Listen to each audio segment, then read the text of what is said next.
ഇവിടെ സ്ത്രീകൾക്കാണ് സൗജന്യ യാത്രയെങ്കിൽ എറണാകുളത്ത് പ്രതിഷേധിച്ചുകൊണ്ടൊരു സ്വകാര്യ ബസ് പുരുഷന്മാർക്ക് സൗജന്യ യാത്ര ഒരുക്കുന്നുണ്ട്. ആ ബസ്സിലാണ് സൗജന്യ യാത്രയുമായി സജോ ഉള്ളത്. സജോ, എന്താണ് അവിടുത്തെ പുരുഷ യാത്രികർക്കും അതേപോലെ ആ ബസ് ജീവനക്കാർക്കും ഒക്കെ പറയാനുള്ളത്? അല്പം ടെൻഷൻ ഉണ്ടെന്ന് തോന്നുന്നു സ്വകാര്യ ബസ് ജീവനക്കാർക്കും സ്വകാര്യ ബസ് ഉടമകൾക്കും. ഇത് എങ്ങനെയാണ് വരുമാനത്തെ ബാധിക്കുക എന്നതിലൊരു ആശങ്ക അല്ലേ?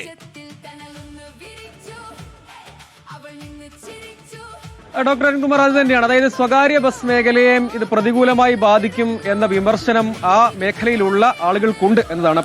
ഇപ്പോൾ ഈ സർവീസ് സൗജന്യ യാത്രയാണ്. ആ സൗജന്യ സർവീസിന്റെ ഭാഗമാണ്. ഇന്നൊരു ദിവസത്തേക്കും പുരുഷ യാത്രക്കാർക്ക് സൗജന്യം കൊടുക്കുകയാണ്. അത് പക്ഷേ അതിൽ വ്യത്യാസമുള്ളത് ഒരു പ്രതിഷേധമാണ്. ആ പ്രതിഷേധം അവർ പറയുന്നത് സ്വകാര്യ മേഖലയിൽ തിരിച്ചടി ഉണ്ടാകും. സ്വകാര്യ മേഖല പലയിടത്തും, പ്രത്യേകിച്ച് മലബാർ ആയിക്കോട്ടെ, ചില റൂറൽ മേഖലകളിലായിക്കോട്ടെ, സ്വകാര്യ ബസ് സർവീസുകളെ തന്നെയാണ് കാര്യമായി ആളുകൾ ആശ്രയിക്കുന്നത്. അപ്പോൾ ആ KSRTCയുടെ സേവനം അവർക്ക് ലഭ്യമാവുകയും ചെയ്യും. അതേസമയം ഇവിടെ നഷ്ടമാകുന്ന യാത്രക്കാർ അത് സ്വകാര്യ മേഖലയെ സംബന്ധിച്ചിടത്തോളം തിരിച്ചടി ഉണ്ടാക്കും. അതുകൊണ്ട് സ്വകാര്യ മേഖലയെ സംരക്ഷിക്കാനുള്ള പദ്ധതികൾ കൂടി വേണ്ടതാണ് എന്നാണ് അവരുടെ ഒരു പ്രധാനപ്പെട്ട വിമർശനമായി വരുന്നത്. ഇതിന്റെ ആളുകളൊക്കെ തന്നെ ഇവിടെയുണ്ട്. നമുക്ക് അവരോടും കൂടി ചോദിക്കാം. ചേട്ടാ, ഇവിടെയുള്ള ആളുകൾ കൂടി ചേരുന്നുണ്ട്. നമ്മൾ എന്തുകൊണ്ടാണ് ഇങ്ങനെ ഒരു തീരുമാനം എടുത്തത്? ചേട്ടന്റെ ബസ്സാണല്ലേ ഡേവിസ്? എന്തുകൊണ്ടാണ് ഇങ്ങനെ ഒരു? തീർച്ചയായിട്ടും ഇതില് ഈ തീരുമാനം പ്രഖ്യാപിച്ചതിൽ വലിയ ഒരു നീതികേടുണ്ട്. അതായത് KSRTCയിൽ സ്ത്രീകൾക്ക് അനുവദിച്ചതൊക്കെ നല്ല കാര്യമാണ്, നമ്മൾ അതിനെ അഡ്മിറ്റ് ചെയ്യുകയാണ്. പക്ഷേ ഈ മേഖലയിൽ കേരളത്തിലെ സ്വകാര്യ ബസ്സുകൾ KSRTC റൂട്ടുകളിൽ ഇടതടഞ്ഞ്, അതായത് മിക്സ് ചെയ്താണ് ഓടുന്നത്. ആ മിക്സ് ചെയ്ത് ഓടുമ്പോൾ സ്വാഭാവികമായിട്ടും ഈ സ്ത്രീ യാത്രക്കാർ നഷ്ടപ്പെടുമ്പോൾ ഈ മേഖല ഇല്ലാതെയാവും. ഇപ്പോൾ ആദ്യഘട്ടത്തിൽ ഈ ഉള്ള റൂട്ടുകൾ മാത്രമാണ് ചെയ്തേക്കുന്നത് സ്ത്രീകൾക്ക് സൗജന്യം. പക്ഷെ പുതിയതായിട്ട് MLA-മാരുടെയും ജനപ്രതിനിധികളുടെ ഒക്കെ റിക്വസ്റ്റ് മാനിച്ചിട്ട് പുതിയ ബസ്സുകളും കൂടി ഇൻട്രൊഡ്യൂസ് ചെയ്ത് ഓർഡിനറി റൂട്ടുകൾ മറ്റു റൂട്ടുകളിലേക്ക് വ്യാപിപ്പിക്കുമ്പോൾ ഈ പൊതുഗതാഗതത്തിലെ പ്രധാന ഒരു പങ്ക് വഹിക്കുന്നത് സ്വകാര്യ ബസ്സുകളാണ്. അത് ഇല്ലാതെ ആവുന്ന ഒരു സ്ഥിതിവിശേഷം ഉണ്ടാവും. അത് അവർ പറയുന്നത് വളരെ ശരിയാണ്. അതായത് പൊതുഗതാഗതം എന്ന് പറയുമ്പോൾ അതിൽ സ്വകാര്യ ബസ്സുകളും ഉൾപ്പെടുന്നുണ്ട് എന്നതാണ്.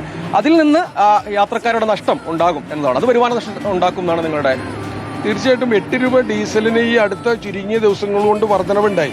അതുണ്ടാക്കിയ വലിയൊരു ഇമ്പാക്റ്റ്, ആഘാതമാണത്. അത് ഞങ്ങൾക്ക് ബെയർ ചെയ്യാൻ പറ്റാതെ നിൽക്കുമ്പോഴാണ് ഇത്തരത്തിലുള്ളൊരു തിരിച്ചടി. അങ്ങനെ ഉണ്ടായ എനിക്ക് സംഘടനകളൊക്കെ ഒത്തിരി ഉണ്ട്.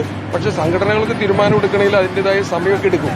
പക്ഷെ എന്നെ സംബന്ധിച്ച് ഞാൻ ഇതുപോലെ തന്നെ മിക്സ് ചെയ്ത് KSRTCയുടെ ഒപ്പം ഓടുന്ന ബസ്സാണ്. ഒരു സ്വകാര്യ ബസ് ഉടമ എന്നുള്ളതിലേക്ക് ഒറ്റയ്ക്ക് അങ്ങുള്ള പ്രതിഷേധമാണത്. ഈ മേഖലയെ സംരക്ഷിക്കാനുള്ള നടപടി സർക്കാരിന്റെ ഭാഗത്തു നിന്നുണ്ടാകണം. തീർച്ചയായിട്ടും സർക്കാരിന്റെ ഭാഗത്തു നിന്ന് ഞങ്ങൾ ബഹുമാനപ്പെട്ട മുഖ്യമന്ത്രി അന്ന് പ്രതിപക്ഷ നേതാവായിപ്പോൾ അദ്ദേഹത്തെ നേരിട്ട് കണ്ട് ഞാൻ സംസ്ഥാന നേതാക്കളോടൊപ്പം അദ്ദേഹത്തിന്റെ വീട്ടിൽ ചെന്ന് കണ്ടതാണ്. അദ്ദേഹം ഇങ്ങോട്ട് പറഞ്ഞൊരു പോയിന്റ് ഉണ്ട്. നിങ്ങൾ ടാക്സ് പേയേഴ്സാണ്, സംരംഭകരാണ് ടാക്സ് കൊടുക്കുന്നത്. ആ ടാക്സ് പേയേഴ്സാണ് ഗവൺമെന്റിന്റെ റവന്യൂ. അത് നഷ്ടപ്പെടാൻ ഒരിക്കലും അനുവദിക്കാൻ പാടില്ല. ഞങ്ങളുടെ പ്രയാസങ്ങൾ അങ്ങോട്ട് പറയാൻ ചെന്നപ്പോൾ അദ്ദേഹം ഇതൊക്കെ മനസ്സിലാക്കി ഇങ്ങോട്ട് പറഞ്ഞു. ശരി, സംഘടനകളെയൊന്നും കാത്തു നിന്നില്ല. പുരുഷന്മാർക്ക് നൽകുന്ന സ്വകാര്യ ബസ്സിൽ നിന്നാണ് ഞങ്ങളുടെ പ്രതിനിധി സജോ ദേവസ്യ ഇപ്പോൾ റിപ്പോർട്ട് ചെയ്തത്. പ്രിയപ്പെട്ട പ്രേക്ഷകരെ, അതൊരു പ്രതിഷേധത്തിന്റെ രൂപമാണ്, പോസിറ്റീവായിട്ടുള്ള പ്രതിഷേധമാണ്. വഴിയിലിറങ്ങലോ ബസ് തടയലോ ഒന്നുമില്ല. വളരെ സൗജന്യ യാത്ര പുരുഷന്മാർക്ക് കൂടി കൊടുത്തുകൊണ്ട് ഞങ്ങളെ കൂടി പരിഗണിച്ചേക്കണേ എന്ന് ഗതാഗത വകുപ്പ് മന്ത്രിയോട് പറയുന്നതാണ് പ്രിയപ്പെട്ട പ്രേക്ഷകരെ ഇപ്പോൾ നമ്മൾ കണ്ടത്.